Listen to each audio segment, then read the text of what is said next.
سڵاتان لەبێت خۆشەویستانم کاتتان باش جەژنتان پیرۆز بێت هیوادارم هەموو ڕۆژێکتان جەژن و خۆشی بێت. پرۆگرامی ئەمجارەم تایبەتە لە جەژندا لەگەڵتانم لە شاری دهۆکی خۆشەویست دەمێ بزانم جەژن لە دهۆک چۆنە.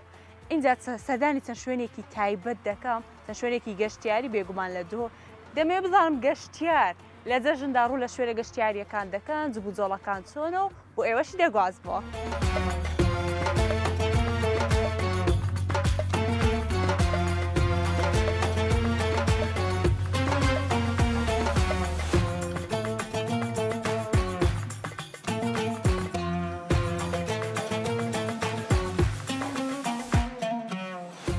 دوێ ئەوەی گەیشتمە شاری دهۆک هەروەکو دەبینن بازارەکەش چۆلە و بەیانیە و خەڵک ئێستا لە خۆلەماری دانیشتیە برنج و گۆشت و قەیسی داخوا جێژن یانە قەیسی برنج و گۆشت. اینجا پێم خۆش و پیاسە بکەم لە بەناو بازارەکە بزانم چ شتێک دەبینەوە قەرەباڵغ یەکەم لێرە بینیەوە بزانم خواردنی بەیانیانیان هەیەیان خواردن گەیە بزانم بەو جێژنەیەکۆ ئەو مەطعەمە هەیە. سەلام عەلەیکۆم. کاکە تو چۆنی؟ سەرچاوم بخێراتی پێ دەسڵامە. باشە الحەمدولای یۆخدی خێر بی سەرچاوە. چ خواردنێکتان هەیە بزانم؟ وەڵی خواردنی ئێمە هەموو تشمان هەیە مۆسمان هەیە مەڕە ئەوە هەنگیبینە ئەوە سەرتو هەیە دوێرێدا هەموو تشمان هەیە قەلیمان هەیە نیسمان هەیە.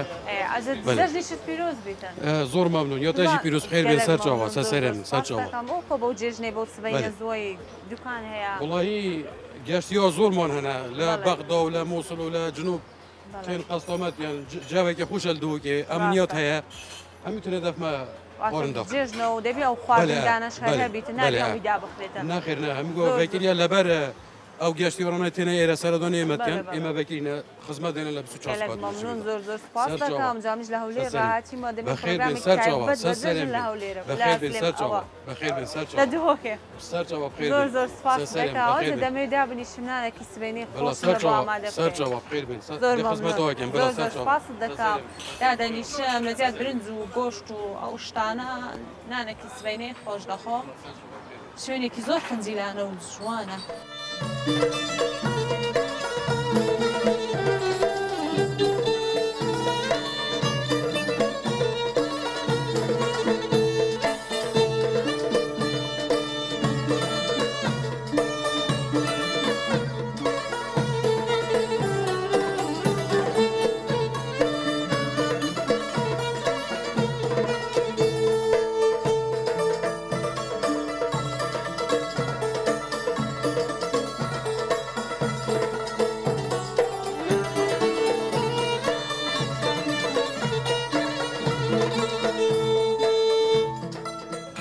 سبەینەی زۆر جوانیان لە بۆم هینە هەرچەندە ناگات بەخۆتان دەزانن زۆر حەزم لە نانی سبەینانە بەڵام جێژنە یەحنی برنج و قەیسی و مریشک و گۆشت و ئێوارەش بچمەوە گۆتیتم شیوی سبەینانم لە بۆ هەڵگرن ینی شیوی جێژنەم لە بۆ هەربگرن شێوش بچمەوە نانەکەی هەر دەخۆم بەڵام ئێستا ئۆکو هەموو جارێک نانێکی بەیانی خۆش دەخۆم و دەست بە پرۆگرام دەکەم پرۆگرامیم جارەمە چەند جیاوازە لە جێژندایە بەڵام ئیتر نانی هەر ئەوە هەب بۆ سبەینەی بخۆم نانی شیوی جێژنەی نەبوو دەستیان خۆش بیتن خواردنەکی زۆر زۆر جوانیان لە بۆم ئامادە کردیە هەمویان دەخۆم و تاقی دەکەمەوە و بەردەوام دەبم لە جێژن لە پرۆگرامی جێژن لە دۆڵ.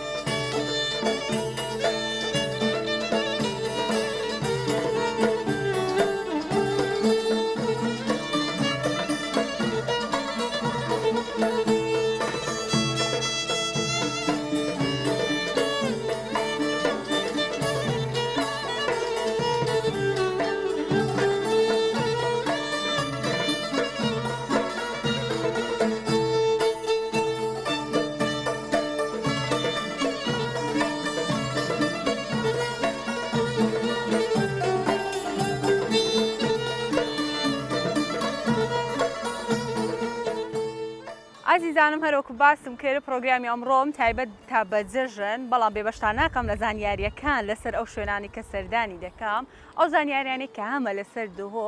دهۆک شارێکی گەورەی باشووری کوردستانە و لە ناوچەی بادینان هەڵکەوتووە کەوتوتە نێوان چیاکانی شەندوخا و مامسین و چیای زاوا و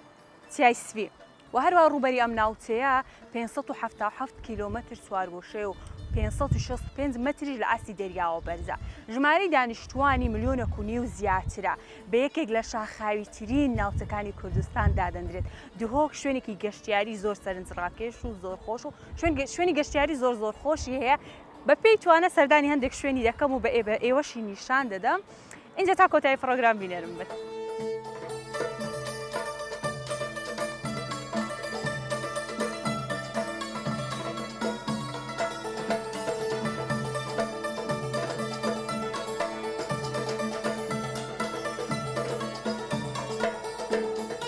عزیزان ئێرە سنتەری شاری دۆکە پارکێکی زۆر خنجیلانە و جوانە بەڵام بەداخەوە هەندێک چۆڵە لەبەرەوەی جەژنە و خەڵک خەریکی جەژن و جەژنانەی خۆیەتی و سەردانی خزم و دۆستانی خۆی دەکات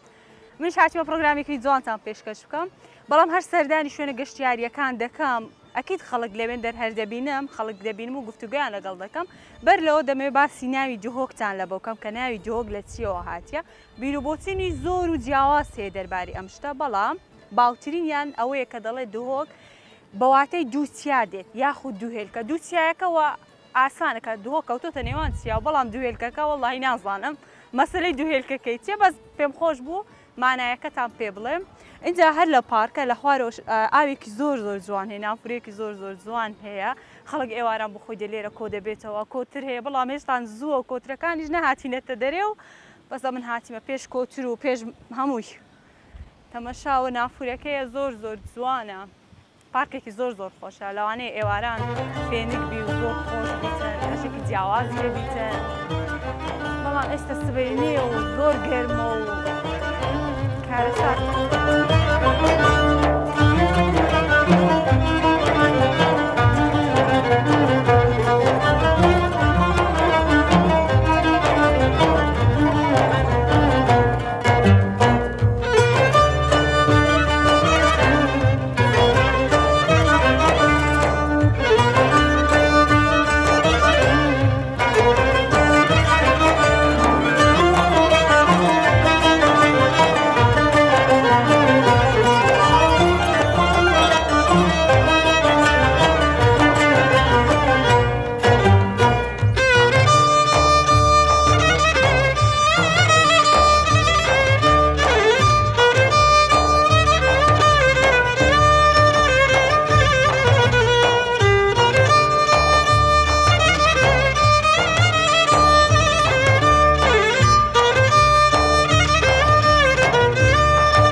دێنە دەرێ داوامان لەو کاکەیە کرد کە زووتر کۆترەکان بینتە دەرێت تا بیان بینین دیمەنێکی جوانە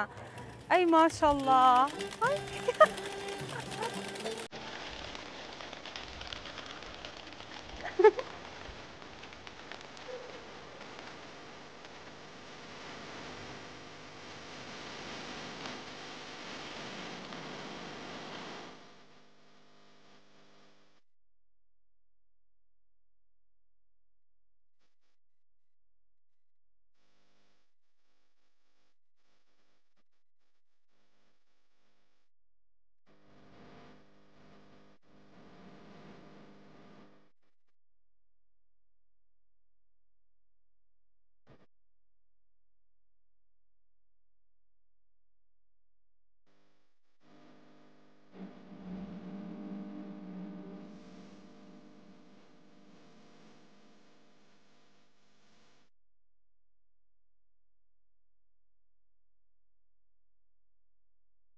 شاری دوهۆک شوێنی گەشتیاری زۆر سەرنجڕاکێش و جوانی لێیە گەشتیار لە سەرتاسەری عێراق سەردانی دەکات هەرم شارە لە ساڵی 1969 بوویتە پارێزگا بەپێی گێڕانە و مێژوویەکان کە دەڵێن ئەم شارە دەگەڕێتەوە بۆ سەردەمی ئیمپراتۆریەتی ئاشووری هەروەها سەردەمی بابلی و ئەرمینیەکان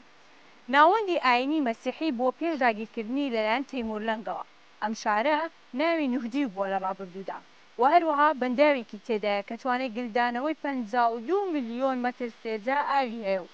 بۆ تەناوتێکی گەشتیاری گرنگ بۆ گەشتیارانی عێراق و سەرتاسەری کوردستانیش ئەم بەنداوە لە 1988 دروست کراوە.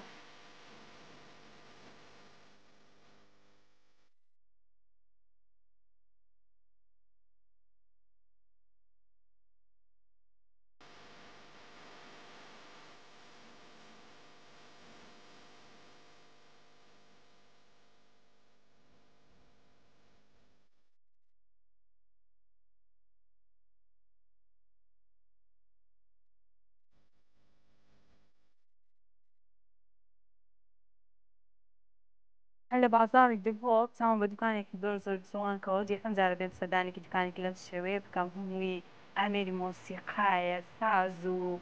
گیتار و عود و کەمانەکان ئەوەتان کەمانەکان شتی زۆر جوانی تێدایە دەفۆ هەم ئامێرێکی تێدایە نها ئەو ئامێرانە لە دوورەوە سەرنجە ڕادەشێشن ئەمە زۆر کاتی خۆی حەزم لە گیتار بوو بەس ئێستا ناوازم لەو حەزەی هینەیە زۆر جوانە پێم خۆش و بە ئێوەش نیشان بدەمە و ئامێر و کەلوپەلە جوانانە.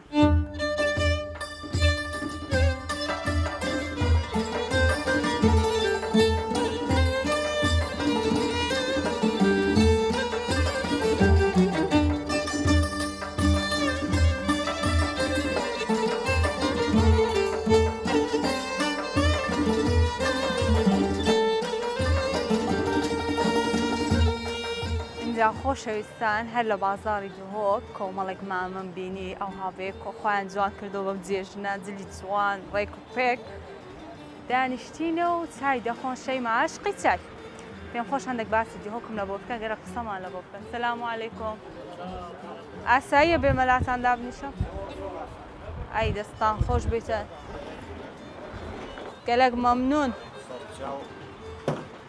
دەڵێن ببورم بێ ئیسعادیشان دەکەم زۆر سپاس باشن تەندروستیتان باشە باشن ماما زۆر سپاستان دەکەم ناوی بەڕێزت؟ عەبدولعەزیز بەندی کاک عەبدولعەزیز بس دەمەوێت هەندێک زانیاری لەسەر دوهۆک کۆ بکەم و مەسەلەن دوهۆک لە ڕابردوودا بە چه خواردنێک زۆر بەناوبانگ بوو ئێستاش خەڵکێکی هەر ئەو خواردنە دروست دەکا مەشهورە لە دوهۆک وەڵا دوهۆک پێشەوە یانی بە خواردنی کوردەواری بەڵێ یانی وەک دۆین و وەک تەرشێک ئێمە دەڵێن و ساوار و ئەو تشتی وەسا بەناوبانگ بوو ئێستا یعنی وەزا دنیا بەدل بووە ئەنی خواردنی پێشتر دەرکەتینە ئێستا کەمتر خواردنی قەدیم دروست دەکرێت ئێستا یعنی مناسبات هەڵکەوتەوە یعنی هەر جاران ئەو خواردنە دروست دەکەن ئەو خواردنە کوردیانی ئەو خواردنە کوردەواریانە کوردەواری حتا یعنی کوردەواریش بیر نەکەین بالضبط هەر بمینێت لە ناومەدا ببین کەنتۆریمە ینی عەرف و عاداتیمە بمێنێت بالضبط تا گەنجەکان جاش نابن بە خواردنە کوردەواریەکان ئێستا گەنجێ نازانی جۆینە چییە ئەوە گەنجە نازانن ئەوە گەنجە یعنی ئێستا ینی پەنیری کوردی لۆ بدا ناخۆ دەڵێت ئەوە ینی بەس پەنیر کیری و ماکیری و وەڵڵاهی پەنیری کوردی ئەوەندە خۆشە ماستی ینی مەڕان ناخۆن دەڵێن عەمەلی دەخۆن ینی ئەوە ئەخەرەوەش نابی مەسەلەن عائیلە داگ زۆر ئەو خواردنە کوردیەکان دروستکەتە منداڵەکە ژاش نابیتن والله مناڵەکان خۆش ینی بەدلی خۆ ناخۆن ینی بەس ئێمە کە گەورەکان حەز لێ ئەکەن ینی هەر ئامادەی دەکەین ئەوە کەنتۆری باو و باوپیریمە ینی ئێمە حەز لێ دەکەین داڵخۆش بیر نەکەین باشە دەمێ بزانم لە دوهۆک چ شوێنێکی گەشتیاری زۆر بەناوبانگی لێ مەسەلەن تقریبا دوهۆک ینی لە پشتیای بکەوی هەموو گەشتیاریە ینی بڕوویە سەرسنکی ئامێدیە قەدشی هەیە ینی منتەقە زاخ و زۆر هەنا ینی حتى زاويته حتى الدهوك بخو يعني بنفسي خو يعني قشتياري يعني الحمد لله هر جهتي كردستاني يعني بس بيتا بيتا دان يعني بيتا شاكرون يعني همو قشتياري كردستان هذا والله ئەنگۆلۆ خۆتان لە مارێ دانیشتینە جێژنەی دەکەن ئەمەش لەسەر جادەی لەگەڵ ئەو خەڵکە بەڕێزانە بەڕاستی زۆر زۆر تایبەت بوو زۆر زۆر جەوەکی دیکەیان بە بەرنامەکەی بەخشی زۆر زۆر سوپاسیان دەکەین.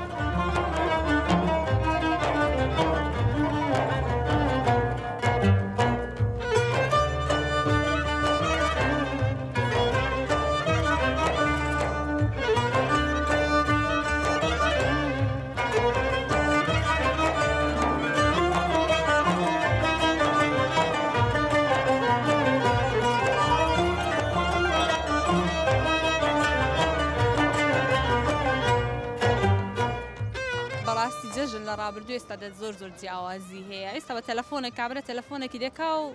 جەژنە پیرۆزە لێ دەکارک و باسی کرد پێشتر لەو گوندە چوونەوە گوندی لە بۆ جەژنە پیرۆزە و سەردانی یەکتری بەڕاستی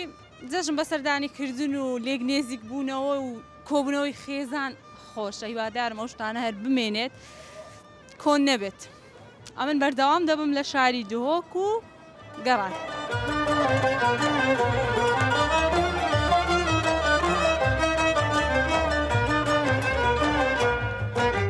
خۆشەویستان دوای لەناو بازار گەڕام پێیان گوتم کە مستەفا بەک لەگەڵ کاک حاجی سەڵاح هەیە کە زانیاری زۆر زۆر باشیان لەسەر شاری دۆکەیە و دەبێت ئەو زانیاریان کە خۆم باسم کردووە پشڕاست بکەمەوە لەلایەن ئەوانەوە ئەگە زانیاریەکانی من هەڵەت بێ بە ئەوان لە بۆم ڕاست بکەنەوە سڵاوت لێ بێت هەرچەند تەندروستیشی باش نییە زۆر زۆر سپاس دەکەم کە کاتی خۆت بە ئێمە بەخشی زۆر زۆر مەمنونتانە. هاتیمە بەرنامی لەسەر دهۆک بکەم دەمێ باسی دهۆک بکەم بە شێوەیەکی گشتی ئەگەر ئەتوو ئەو زانیاریانی کە هەتە پێم بدەی زۆر زۆر مەمنونت دەبە. بەڵێ دەمێ باسی مێژووی دهۆکم لە بۆ بکەین مەسەلەن هەندێک گفتوگۆمان کرد پێشتر کە گوتە پێشتر دهۆک چار مەحەلە بۆ ئەوانە و لە بۆم باسی بکە. چار دهۆک قەزایەکی بچووک بوو بەڵێ مشەکەل بوو عەرەبژی لە دهۆکە بوو هەفتا ماڵ زیاتر عەرەب لە دهۆک بس ناس أصلي بون صاحب صنعت بون خلق الرستنكة هل كرد بوا هكي أبخي دوك كردانا وقزايا دوسكيانا عشيرتي دوسكي آغايا دوك مازن دوك أف مالا ديوالي آغايا ديوالي آغا استكر ريوي سربست آغا أبا تاريخ دوك أبايا ما شو لا بينا بيقا بفلان وفلان بس أبا تاريخ دوك مالا ديوالي آغايا مالي ديوالي بله حكمة أوبن همي أوبن أمر نهي أوبن يعني بيشتر ليرة آها وأوانه هبوا هل أوانه بابا يجي سعيد أوان كوري يجي تجايبه أبا براوي سربس بوايا تو أو يعني اشتي ملكية إذا بزام أو ملكية يستاج ما يعني ما يا ماي عشايرة ماي هي عوائلة هي ماي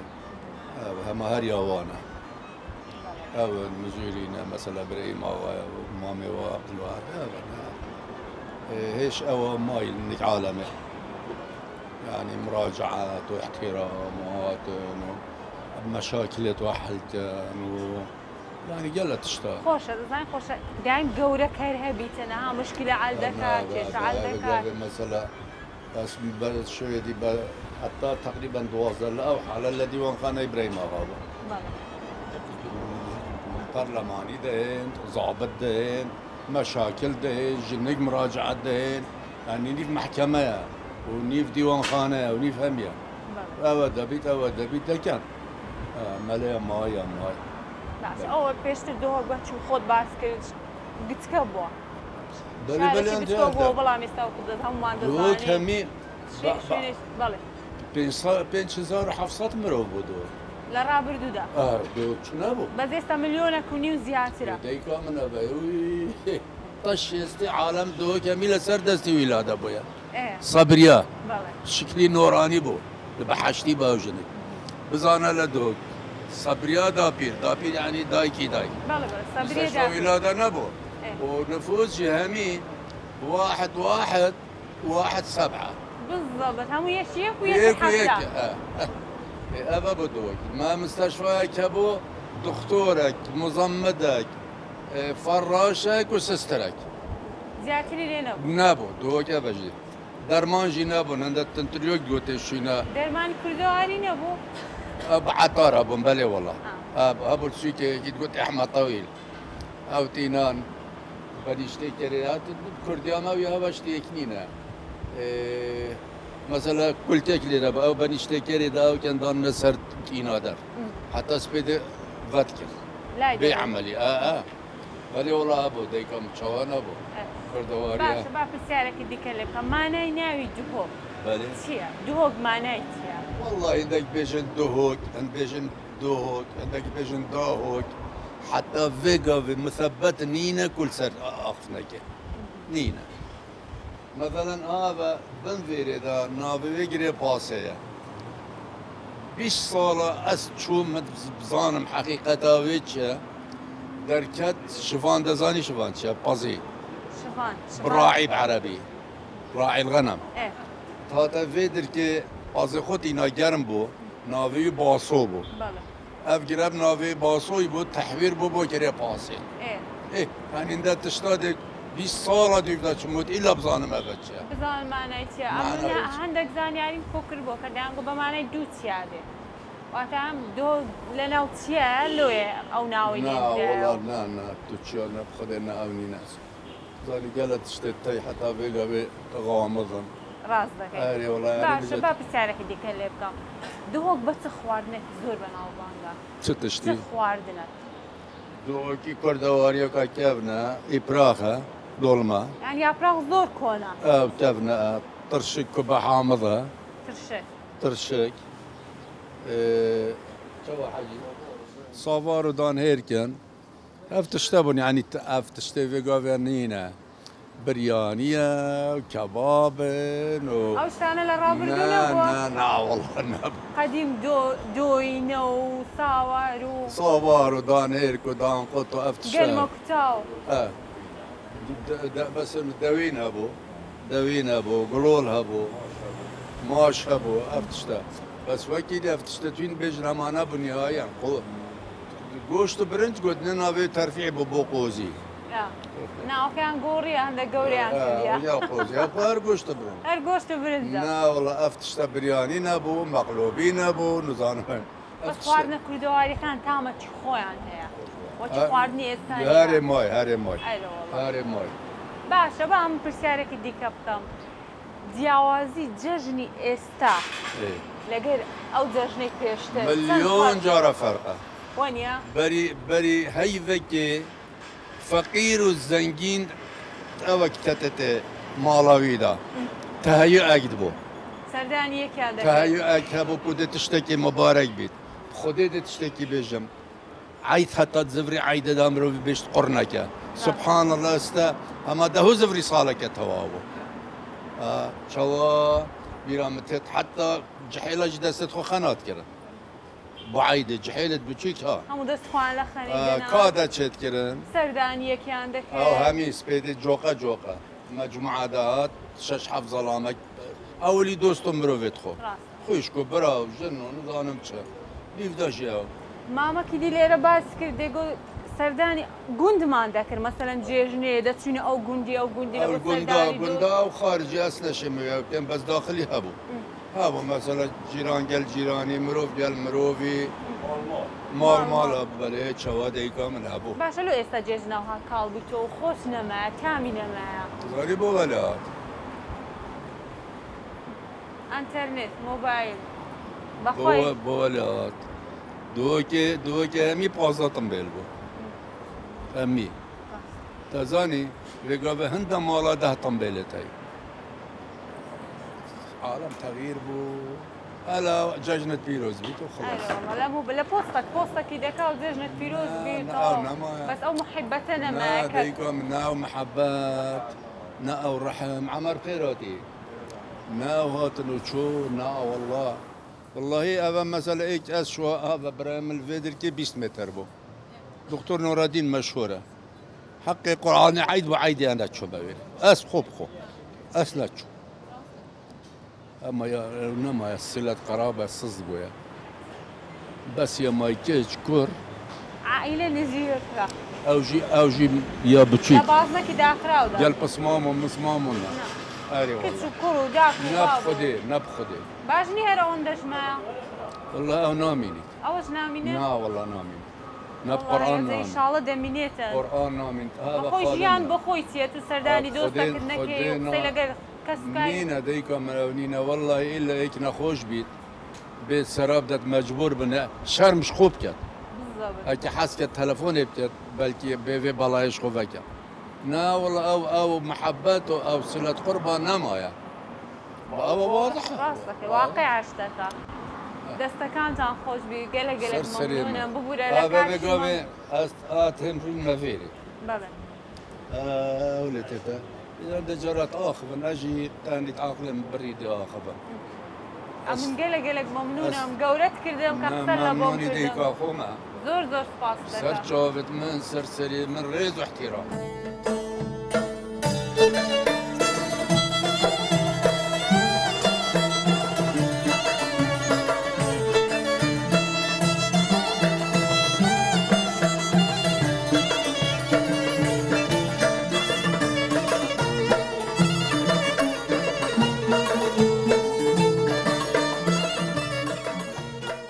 خۆشەویستان دوای ئەوەی گەڕانێکی باشم کرد لە ناو شاری دهۆکدا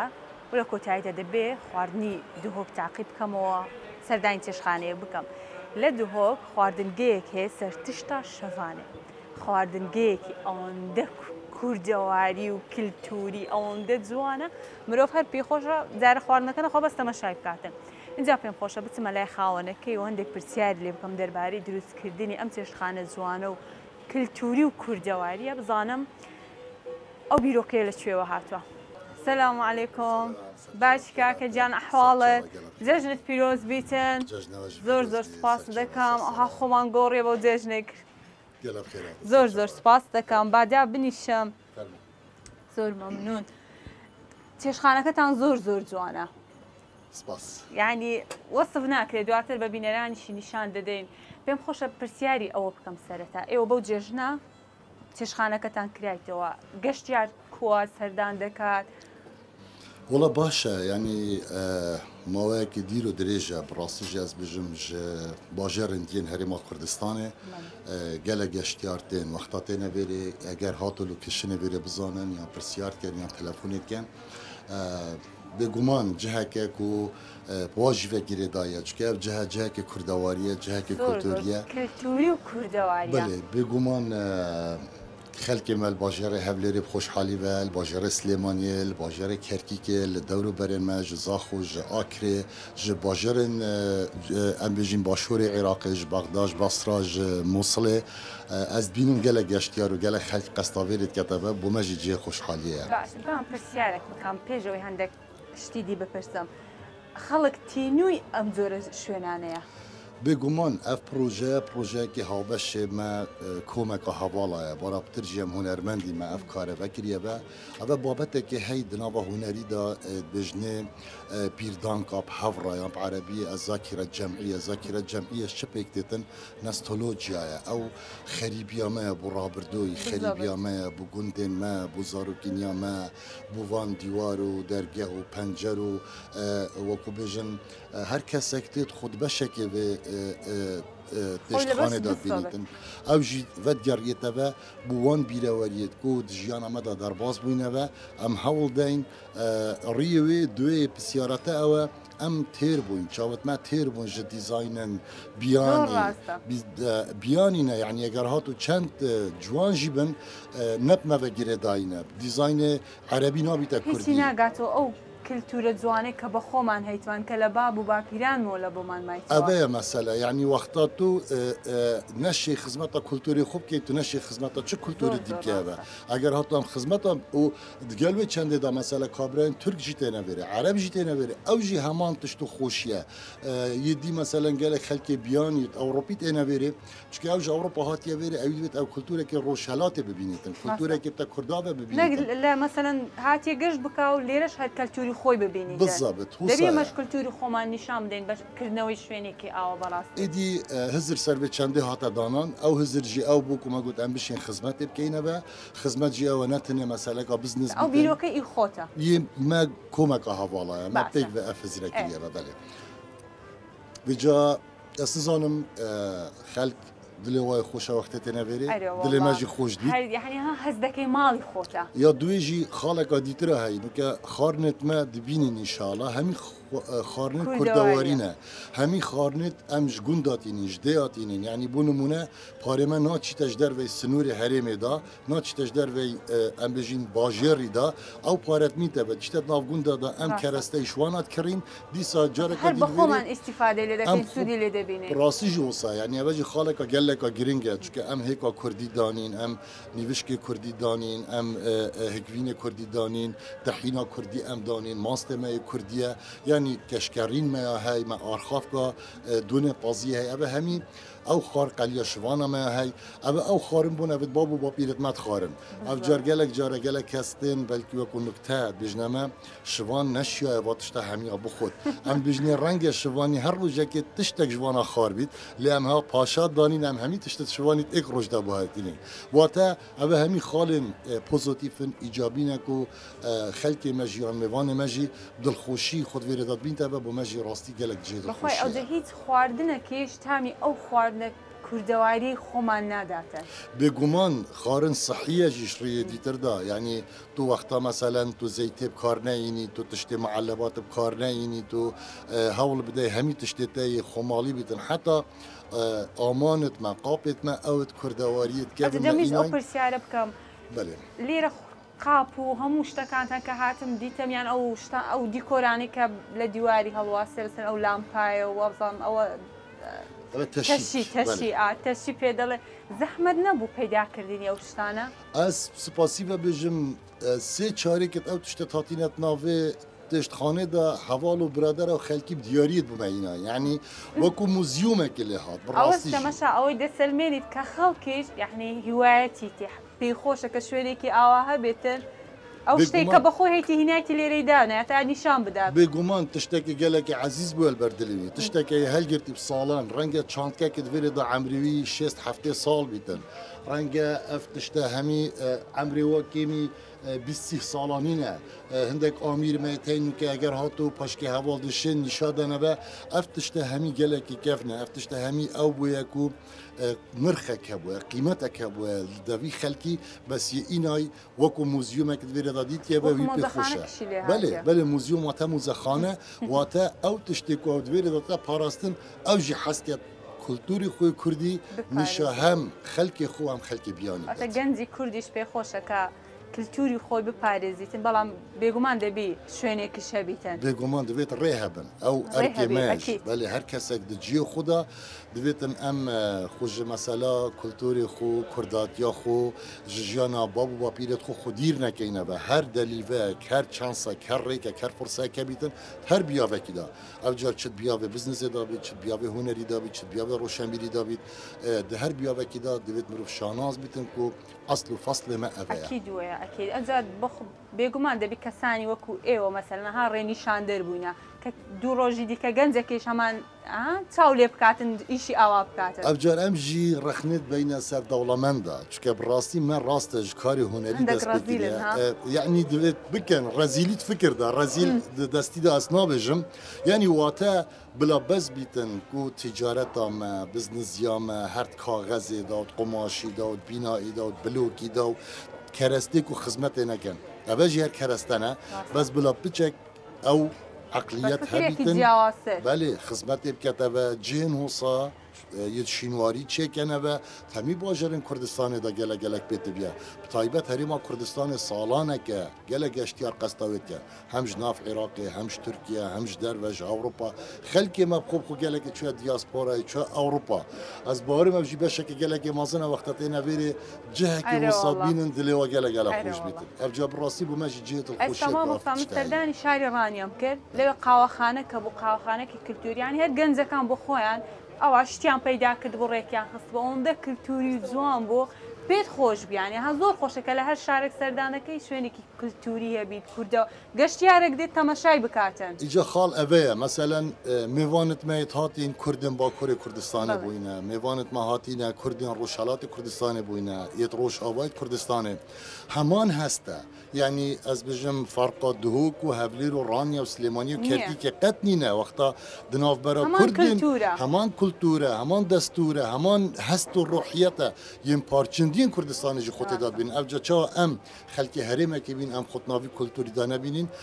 از گلک کیف خوش بم وقتا اجل باجرن دین حرمه کردستانه وان تشتاد بینیم که گرینگی پیتا دادن او کمگوتی و براسی دوید ام شاناز بین که اصل و فصل ما اوه ایره والله دبی شانازی بکن که کلتوری خۆمان بپارێزین بەڕاستی ئەو جەما مۆستا پێشەوەی خواردنەکانتان تام بکەم ئەمە زۆر حەزم لە خواردنی کوردەوەیە بەڕاستی باشە مامۆستا مەسعود تەبعاً شانۆکارێکی زۆر باشە و کۆتاکاریشی درامای باران بوو دەمێ بزانم کاری دیکە چیە چ پرۆژەکە لە بەردەستە کاری نوێ وڵە پرۆژە هەنە بەردەوام هەنە ئەم بەردەوام سەرقاڵی کاری هونەرینە دیگەل برادەرنج دەروێ هەرێما کوردستانê دناف هەرێما کوردستانê da دیگەل bajarên dîtir min vê dimahîkê bere ez yek du karên dîkumantarî çêkim li ser ez nabêjim serkêne ser yek du kesatiya سپرایز بێندەکمان پێ بڵێ ku carê wexta kete kar ew xudê te diyar kirin ku bû çûna min ew jî erkekê gelekê گرنگ سرملت ما او کسانت ماندید بنه و دبیاب هنری دا دبیاب روشنبیری دا د سردمک خراب دا براسی وقت از بجیم سردم خراب نتنه هم خرابین یعنی دمجی خرابه در دور هم جی خرابه دنیا همو خراب بویا آبور دنیا خراب بویا هف کارین هنری جی پیچه که پاش گست دا چه بویا لو جی جبر نبونا بودجتا و نبونا پاره ام جی پیچه که جارنا وقت بجن وقت مین نبه لی ببو چونا من دلوان نزیکا ایشالا دست بکینه و کارک دوی دیکومانتاری کو ببو چونا ما وجد بیتا خدمت کم بشین بو مکتبا فیلم بدنیایی هر کاری که ایو بیکن خدمت لبو کرد و ملتی کرد پرسیاری که دیکم هیا مثلا چشخانه کت زور کردواری و جوانو بخوشت کسی چی هنری لیرج لیانی هنری تام فراموش نکردیم که هنرمندی لیلا گورانی راست خدا لین بله راسته ام و کلتور ما یعنی ارکک سرمل ما بتایبت لان کلتوری دناباوی تشتخانه دا گلک مهم اوه کو ایک موزیکا ما همی کردیه امج موزیکا کردی پیوتر چه موزیکی دیل برین لینا داینه و اوجی بو گوه میوان ما دا بزانیده و آشنابونا و گلوان کفر و دیوار و پنجر و حتی دماهی او اتمسفیر گله گرینگه دو ما دیوارک دانایه او دیوار یه ترخانکریه بو تابلوین کردی تابلوین لسر جیانا کردا لسر گندا لسر امبیجین جلوبرگ ما عادات و عرفین ما نانخار نام سروشت ما او دیوار هر هیامه که به هنرمنده که ما ترخان کریه و اگر هاتو کسک بیتن که حس کرد وی تابلوی بتد مالا خدا لی برانبروی پاره او پاره به هر بوی هنرمندی بزوری داره گاته گنزکش دوباره سود ببینید بله بو ما چه استفاده نبیتنی هم خدمت کنه دیسا هم بیروی چندت که اینه و بوزستانه چکنه که دنیا بچه که گرم و هاوینه شوان ویره ما ده کلتوری کفن کردواری دا شینا شانوی ما طرز حکایت هبو طرز چیروک و گرانه هبو شف بیرید گوتنه او شف بیری جاره کدی بشوه که ریکوپی که کردواری ام زندی بکنه با اوه همی هزرم بوی چندی که املان هنری کلتوری روشنبیری فراموش نکنه و نابد دشتخانه ده جماعة مستعم بمالهم قلت بوك خوارني ججنم لبو هالقرن ايواري كهاتمو بيخوم بس ليرة سفرك يوند جوان يعني لبو من آماده كده ليرة ججنة كده كده إن شاء الله تبيس بابسي قلق ممنون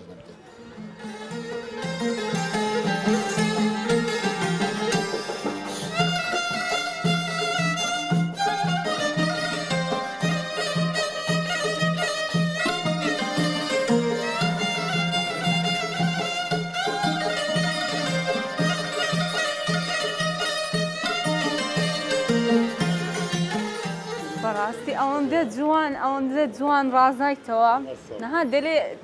ئەم چای قۆریتنی هەر کەسێک دەستی خۆم خۆتێکەتن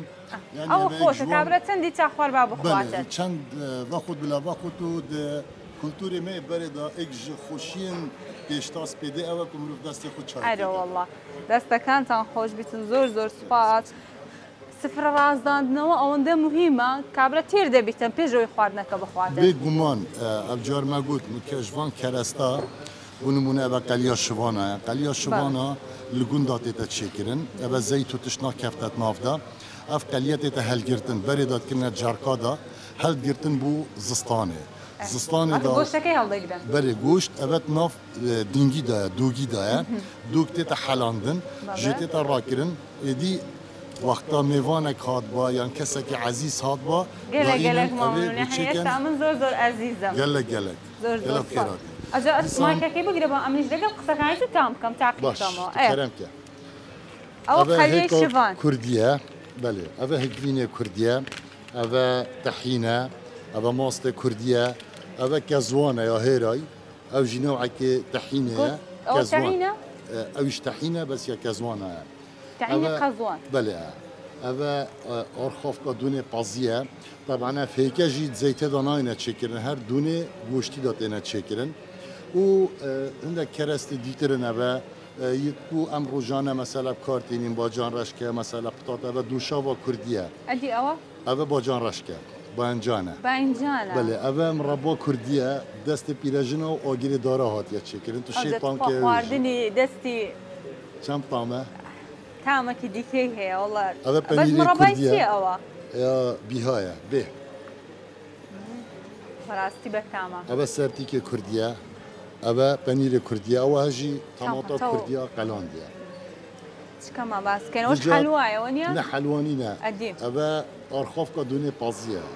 یعنی ئارە کەنە ناف دونێ پازیدا پیچەکە خێ پێوەرکەن و سوورتکەن دناف وی دونیدا تامکێ هر تشتکی تو تام که کاتامای بوده چای پاشم سر باقی زور خوشه زور خوشه بس دیدی اون مربع زور خوش بو دیدم تا بخوید ده گلک ممنون ای اولش هنجینه بس کردو بله وینه چیه دعینی جی خومانه بس با بنزانه که کم کرم که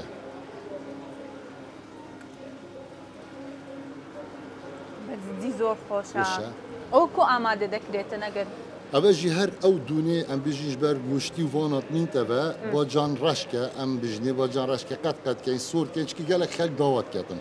مثلا سلق نمایه جبر توزانی ججنه و اول گلک عربالغی و اگر نه روزانه ام گیا جی هر وجبه که ام گیا که دانین گیا این ورزی کاچه هیا مثلا سلق بیت اگر هاتو موسم گیا بیت ام بجین سترکا های ام بجین کاریا های ام بجین اف نوع گیایت هین ام وانج روزانه مثلا موسم کیوار که ام کیوار که تینی دانین یعنی اف تشته همی وقت بجین لگوری موسمی یعنی ورزی کاچه هیا ام هول دین وان تشته حاضر که اوجی بطاقه اوش باقلیه که اشتاقه او شمیا خوشتره او شمیا بس دی زور خوش زور بتام بو عافیت بیتن دما یک داف مداس نخون دا بس تو بخوی نه نه اول بده من تواصل لگل من بخون بس دان درست آسایه تا خواردنی و جشنی من زور تایبت و جیاز بلا جشنکانی دیکه زور سپاس دکم دستکان خوش بیتن اما بردوام دبین لخواردنکمانو دوکر بردوام دبین لپروگرام زور سپاس مامسا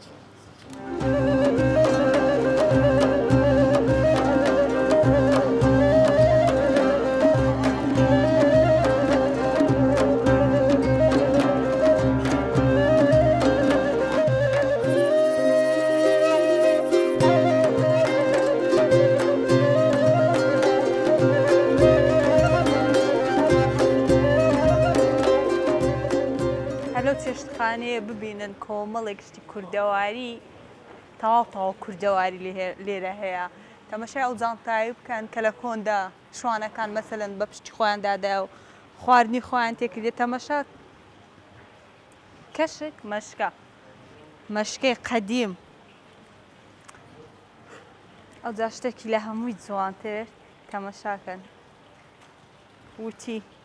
لە کۆندا ئاوا خەڵوزیان لێرە کردیە جوان چلکەکانی خۆشیان پێی وتی کردیە بە جدی زۆر کوردەوە ئەجا پەیداکردنی ئەو شتانە بە دڵنیاییەوە زۆر زەحمەت بووە کۆندار ئەو تەلەفۆنانە هەبوو مۆبایل نەبووە بە جدی شتی زۆر جوانی لێیە شاو دولکە جوانانە ئەوە شەر جانتای ژنان بووە ئەوها بە شانیان دادایە ئەوە نازانم ئەوە چیە ئەوەش زۆر کوردەواریە ئەوە چییە؟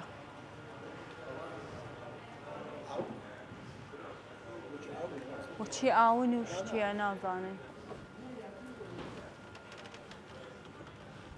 بە پێراوە بین ئەو جا تەماشا لێرە شوێنی دانیشتنێش هێوات ئەگەر پێت خۆش نییە لەسەر کورسی مێز دابنیشی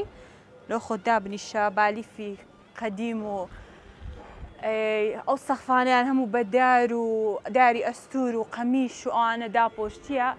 فول کوردەواری فول کوردەواری دیوارەکەیان ئەوجا تەبعەن ئەوانەیان هەموو بۆ خۆیان دروست کرد یعنی بەڕاستی جێی دەستخۆشیە تو بتوانی ئەو دیکۆرە کوردەواری دروست بکەیەوە بەڕاستی شوێنەکەیان زۆر کوردەواری و کلتوری زۆر جوانە بەڕاستی جێگای دەستخۆشیە دەستیان خۆش بێت نمونەیان زۆر بێت.